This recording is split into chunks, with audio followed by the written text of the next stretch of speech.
Cain and Abel, the fracture of the twin flame. Part 1, the offering of fire and smoke. The myth beneath the myth. Long before blood was spilled in a lonely field east of Eden, a deeper fracture had already split the soul of humanity. Cain and Abel are not merely two sons of Adam and Eve. They are archetypes, shadow and light, ego and spirit, self-will and surrender. The story of their conflict is not a moral tale. It is a map of metaphysical anatomy. In the esoteric tradition, particularly when viewed through the lens of the Great V, the descent and return of spirit, Cain and Abel become more than characters. They become forces within us all. This is the first of 5 deep essays decoding the Cain and Abel mystery from an esoteric and symbolic lens. In this installment, we focus on the offering, why God accepted Abel's gift and rejected Cain's, and what that means for us on the path of spiritual alchemy. The garden is within, setting the stag. The story begins not in Genesis chapter 4, but in the aftermath of the exile from Eden. In esoteric system, Eden is not merely a place, it is a state, a plane of consciousness where unity between soul and spirit remains unbroken. To leave Eden is to descend deeper into the material world. Adam and Eve are expelled, meaning the higher self is cloaked more deeply in flesh and desire. Cain and Abel are born after this exile. They are not born into Edenic unity, but into the conflict of duality. The womb of Eve is symbolic of the world of form, the lower triangle, and her sons represent diverging parts within that form. Abel, Hevel in Hebrew, meaning breath, vapor, represents the spirit still tethered to the upper realms.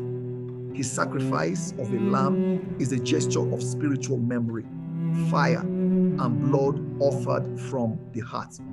Cain, related to smithing, forging, acquiring, represents the ego mind, the builder of cities, the one who tries to dominate earth. His offering is of the fruit of the ground, a material expression, but without flame. Cain is not evil. He is simply the firstborn aspect of the human soul in separation. The offerings, verse 4. The central moment comes when both brothers bring an offering to the Lord.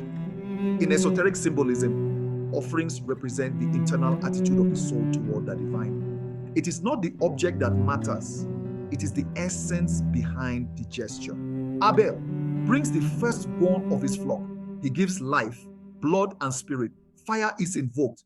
The altar consumed the sacrifice, and heaven responds.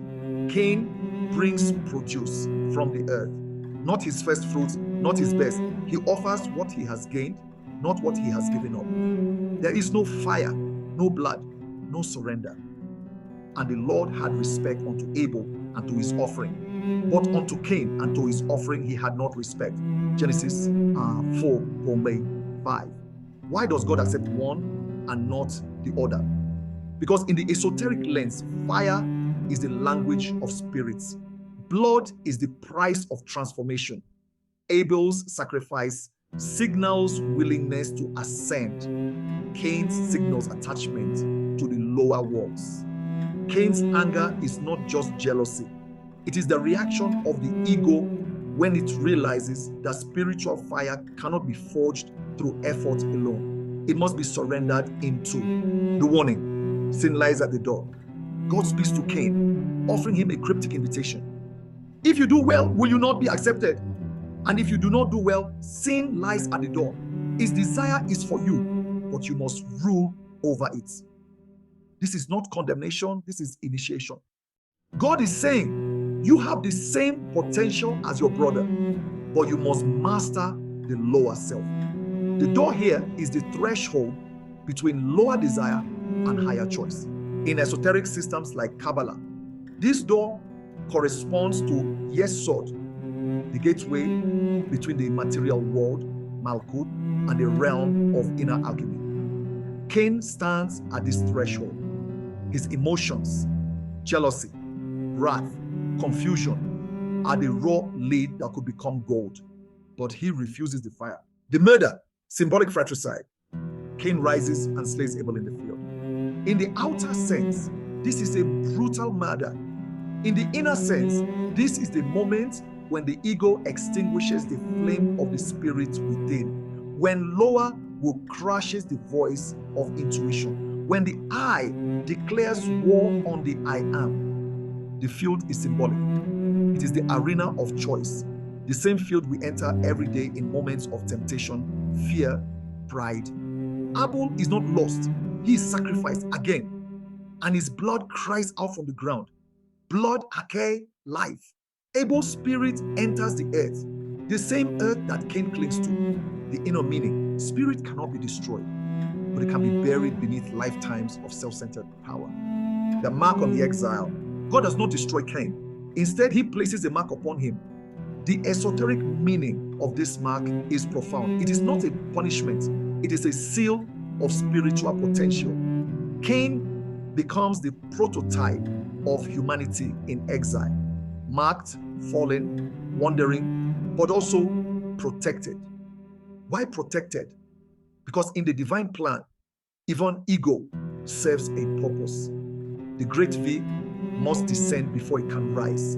The Cainic force becomes the craftsman, the city builder, the tool maker, the one who learns through suffering. His descendants include Tubal-Cain, the master of metallurgy. This is symbolic alchemy, the working of metal, karma, the working of the soul. Cain is us, Abel is us. One must fall, the other must rise. In time, the two must be reconciled. Conclusion: the alchemy of the two brothers, Cain and Abel, were never meant to be seen in isolation. Their story is the internal split of every seeker. When we prioritize ambition over surrender, control over connection, we reenact the ancient fratricide. But the story is not over. There is a third brother, Seth, and in Seth, the reconciliation begins. But that is for another volume. For now, the fire still calls. The altar still smokes, and the offering must still be made, not in blood of others, but in the sacrifice of self. Cain is not cast to fail. He is invited to rise. Cain and Abel, part 2, the part of the smith. Cain, Tubal-Cain, and the alchemy of exile. In the next episode, we trace the legacy of Cain through his descendants, focusing on Tubal-Cain, the first metallurgist, and explore the symbolism of metal work as spiritual transmutation. This will be part 2 of 5 in the Cain and Abel series. Stay tuned and walk carefully, because the field is still open and the fire is still burning.